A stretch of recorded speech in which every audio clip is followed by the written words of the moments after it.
tiba-tiba teriak akan saya bongkar. Sejak awal Jokowi memerintah, salah satu fokus utamanya adalah memberantas mafia migas. Dibanding mafia lain di Indonesia, mafia migas lah yang paling sulit dilawan. Kenapa? Karena di sana melibatkan uang yang sangat besar dan pejabat, termasuk juga elit partai. Mau tahu keuntungan mafia migas? Oke, kita hitung dulu ya. Dalam sehari, Indonesia mengimpor minyak dari negara lain sebanyak 800.000 barel. Impor ini dikuasai oleh para mafia yang menjadi maklar dan mereka mendapat keuntungan sebesar 2-3 dolar per barel per hari. Jadi kalau dikalikan, kelompok mafia ini bisa mendapat keuntungan 2,4 juta dolar per hari. Atau kalau dirupiahkan dengan asumsi 1 dolar sama dengan 14.000 rupiah, maka si mafia mendapat untung tanpa harus kerja keras sebesar 33,6 miliar rupiah per hari, saudara-saudara. Kalau 1 bulan kita hitung saja 30 hari, maka si mafia migas dapat keuntungan 1 triliun rupiah per bulan. Dari keuntungan itu sebesar 30%-nya minimal dibagi-bagi ke banyak pejabat dan partai. Ini yang menjadikan si mafia migas kuat sekali. Siapapun yang mau menghancurkan mereka akan dihancurkan dulu dengan lobi-lobi politik. Jadi paham kan kenapa mereka pengen sekali Jokowi tidak jadi presiden? Kalau bisa, kudeta pun akan mereka lakukan, asal bisa terus berkuasa. Jokowi sudah menugaskan banyak orang untuk memberantas mafia migas itu. Tapi orang-orang itu ternyata ikut bermain juga. Lagian siapa sih orang yang tidak hijau matanya kalau dikasih gaji miliaran rupiah per bulan? Inilah yang membuat Jokowi susah dan marah-marah. Sudah sejak 2014 dia memerintahkan basmi mafia migas. Tapi mafianya nggak mati, cuman ganti baju saja. Jokowi tidak mudah melawan sistem yang sudah dibangun si mafia bertahun-tahun lamanya. Salah satu mafia migas yang sudah berhasil dibasmi adalah Petral. Dulu, impor minyak kita selalu lewat Petral. Sesudah dibubarkan, mafianya malah menyebar dan terbagi dalam beberapa kelompok yang sama kuatnya. Dan percaya atau tidak, orangnya ya itu saja. Itulah kenapa kita tidak pernah berhasil membangun kilang pengolahan minyak di negeri ini. Kalau kilang sudah berhasil dibangun, maka impor minyak pasti akan turun. Kalau turun, maka keuntungan mafia juga turun. Ini yang tidak dimaui oleh mereka. Karena itu mereka melakukan banyak hal, mulai dari menyuap para pejabat supaya izin pembangunan kilang tidak keluar, sampai menakut-nakuti negara produsen yang mau investasi kilang di sini supaya jangan pernah mau jadi antek Jokowi. Selain itu, para mafia juga merencanakan kudeta seandainya Jokowi terpilih jadi presiden lagi. Dan kita lihat percobaan kudeta pasca pemilu 2019 lalu itu ada campur tangan dan dana dari para mafia migas dengan mengerahkan para kadrun-kadrun yang budiman untuk demo besar-besaran. Kalau bisa bikin chaos supaya Jokowi bisa diturunkan paksa. Sejak awal Jokowi tahu itu, tapi dia harus bermain cantik supaya nasibnya tidak seperti Gus Dur yang diturunkan di tengah jalan. Dia mau tidak mau harus kompromi supaya Indonesia tenang dan tidak kacau ketika sedang mengusik sarang lebah yang sudah lama bersarang. Itulah kenapa saat Jokowi menjadi presiden lagi, salah satu ucapannya yang dikenal adalah, "Sekarang saya tidak punya beban." Yang disebut tidak punya beban adalah dia akan mengerahkan semua kekuatan untuk menghancurkan para mafia migas itu yang selama ini dilindungi banyak elit partai yang mendapat bagian. Salah satu panglima perang yang dia siapkan adalah Basuki Cahayapurnama atau Ahok. Jokowi sudah kenal Ahok sejak lama dan tahu kinerjanya. Masuknya Ahok di Komisaris Utama Pertamina adalah perintah Jokowi. Ahok tidak dijadikan menteri, juga tidak dijadikan direktur. Tugas utamanya adalah melaporkan langsung kepada Jokowi siapa-siapa orang yang selama ini terlibat sebagai mafia dan Jokowi yang akan menjadi eksekutornya. Pertanyaannya, mampukah Ahok menjadi panglima perangnya Jokowi? Kita lihat jawabannya nanti, dia sedang bekerja sekarang. Masuknya Ahok sebagai komisaris utama juga mengemban misi Jokowi, yaitu supaya program pencampuran 30% minyak sawit dengan minyak mentah atau yang dikenal dengan nama program B30 berhasil. Program B30 kalau berhasil akan menurunkan banyak impor minyak mentah dari luar. Dan itu berarti Ya, halo teman-teman, selamat datang lagi di channel ini, channel NES 2045 yang membahas seputar politik, pendidikan, hingga budaya. Ya, tadi sudah banyak sekali ya kita mendengarkan penjelasan dari Bung Denny Siregar ya terkait mafia migas ya, orang-orang korup di Pertamina, orang-orang korup yang sangat terakus gitu ya. rakus terhadap kekayaan sendiri gitu ya. Memang siapa sih yang gak ingin kaya gitu ya? Banyak orang yang ingin kaya gitu ya. Dan banyak juga orang yang ingin sekali berkecukupan. Dan ada juga banyak yang ingin sederhana tapi bisa bahagia. Nah, tetapi memang tidak sedikit dari pejabat-pejabat ya yang kita sering melihat, sering mendengarkan banyak sekali oknum-oknum yang terlibat ya terkait kasus tindak pidana korupsi. Beberapa waktu lalu misalnya, korupsi Pertamina hampir mencapai 1.000 triliun rupiah. Nah, 1.000 triliun ini bukan jumlah yang sedikit teman-teman ya, sangat banyak sekali teman-teman. Sedangkan 1 triliun saja itu sudah banyak. 100 triliun juga apalagi. Ini hampir 1.000 ya.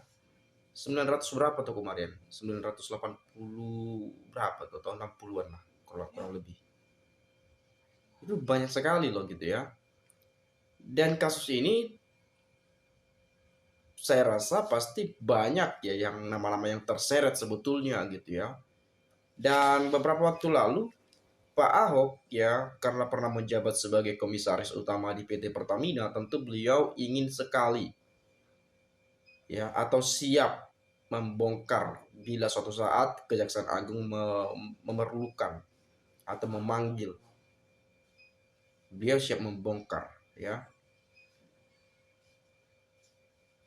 Dia siap membantu Kejaksaan Agung untuk mengungkap secara terang benderang. Dengan catatan beliau ingin sidang dilakukan secara terbuka dan disiarkan secara live. Mungkin dengan tujuan agar rakyat tahu kejahatan-kejahatan yang selama ini disembunyikan mungkin ya. Atau mungkin beliau bertujuan biar masyarakat Indonesia tahu bahwa ini loh orang-orang rakus di Pertamina, ini loh kejahatan-kejahatan yang ada di Pertamina gitu ya. Mungkin saja seperti itu. Tapi ada kalanya orang yang tidak suka ketika orang ingin membantu membongkar suatu kejahatan. Itu terjadi tuh ya, di Indonesia terjadi tuh teman-teman. Saya nggak tahu di Indonesia itu terjadi sekali. Anda ingin bongkar suatu kejahatan, banyak yang nggak suka kepada Anda gitu ya. Jadi teman-teman misalnya ada tahu nih sedikit banyaknya tentang kejahatan yang terjadi misalnya. Anda ingin bongkar, ingin ngasih tahu, saya punya bukti ini, bahwasanya seperti ini kejadiannya misalkan. Ada lagi masalah-masalah kejahatan-kejahatan ini, itu, dan lain sebagainya. Banyak yang nyinyir tuh kepada Anda tuh, kepada teman-teman. Banyak yang nggak suka. Itu terjadi di Indonesia ya. Ketika ada seseorang yang ingin membongkar kejahatan, banyak yang menyerang. Nah, kita nggak tahu nih, orang yang menyerang ini bagian daripada koruptor itu, kita nggak tahu juga. Kenapa? Kenapa sampai menyerang Pak Ahok misalnya, gitu ya. Tapi saya nggak menuduh, tapi kita bertanya gitu ya, kenapa menyerang Pak Ahok sewaktu Pak Ahok ingin mengungkap, ingin membantu kejaksaan untuk membongkar. Ya mungkin banyak yang saya baca-baca, banyak yang saya dengar, ada yang mengatakan, lu Ahok, kenapa dari kemarin-kemarin lu kagak ngomong? Kenapa dari kemarin-kemarin lu kagak nyanyi? Kok sekarang malah ngoceh gitu ya? Banyak yang bilang seperti itu. Tapi teman-teman, percayalah, dan saya yakin sekali, ya banyak rakyat Indonesia yang tidak terlalu peduli, tidak terlalu penting Ahok bongkar. Kenapa baru sekarang? Kenapa nggak dari dulu? Ahok pahlawan kesiangan lah, pahlawan kemalaman lah, kepagian lah, bahkan pahlawan setengah malam gitu ya. Saya rasa nggak bakal peduli masyarakat itu. Nggak terlalu penting lah gitu ya. Nggak terlalu penting. Yang penting adalah sekarang Ahok ingin membantu membongkar kejahatan. Silakan, monggo, dibongkar. Dibuka secara terang benderang. Itu yang saya rasa. Jadi baik ada orang yang bilang, nggak usah sok jadi pahlawan kesiangan lah. Lo nggak ada apa-apanya.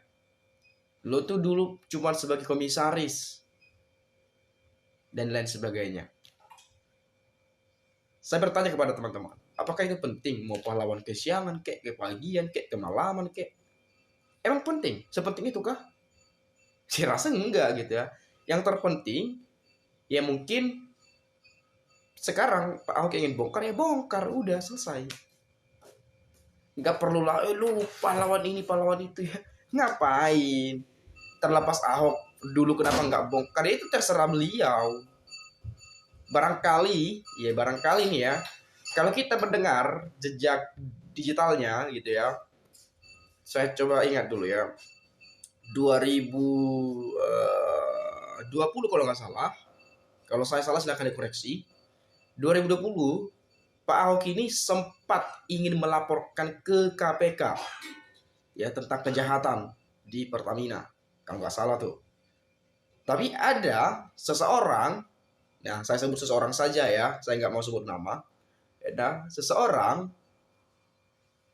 yang semacam menghalang-halangi Ahok, dan pada saat itu dikatakan Ahok membuat gaduh, pecat aja katanya gitu. Ada tuh, siapa namanya ya, saya lupa. Mungkin teman-teman ingat lah pasti ya. Itu tahun, tapi tahunnya saya lupa, 2020 atau 2000 berapa itu ya. Dan pada saat itu juga Ahok pernah ngomong atau saya lupa nih ya, saya kurang lama banget ya, udah 5 tahun ya, saya juga udah lupa banyak lah. Ahok bahkan pernah ingin melaporkan ke Menteri BUMN Pak Erick Thohir ya dan Presiden. Mungkin seperti yang tadi kasusnya, ada yang menghalang-halangi dan sebagainya. Sebagai komisaris utama, tentu mungkin ya kalau langsung laporkan ke KPK, ya Pak Ahok ya mungkin tidak punya apalah kayaknya ya. Atau mungkin secara prosedural ya harus Menteri BUMN-nya yang melapor atau apa, saya nggak terlalu tahu tentang hal itu ya. Tapi itu pernah Pak Ahok mau bongkar tuh. Jadi kalau ada yang menyebutkan kenapa baru sekarang bernyanyi, dan dulu udah bernyanyi, cuman nggak ditangkapi aja. Dan sekaranglah momentum yang tepat bagi seorang Ahok untuk membantu kejaksaan dalam membongkar, mengungkap secara terang benderang ya kasus korupsi yang terjadi. Dan bila mana para koruptor ini, saya sepakat sekali kalau ada hukuman mati koruptor ya buat para koruptor ini ya. Karena ini yang membuat gaduh sebetulnya. Ini yang membuat kita sengsara sebetulnya. Membuat rakyat seperti ini, membuat negara makin miskin dan sebagainya. Keuangan APBN kita yang sekarang ini sedang tidak baik-baik saja, di tengah-tengah kondisi APBN kita yang tidak baik-baik saja, ada koruptor yang merenggut uang negara hampir 1.000 triliun rupiah. Otaknya di mana coba ya? Ini kadang-kadang punya otak kagak dipakai. Inilah manusia kalau terlalu pintar ya. Manusia terlalu pintar. Jadi menyalahgunakan kepintaran itu untuk keuntungan pribadi. Ya. Padahal gajinya udah besar loh teman-teman ya. Udah miliaran gajinya katanya.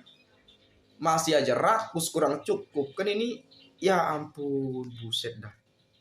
Ngeri ya kalau kita ingin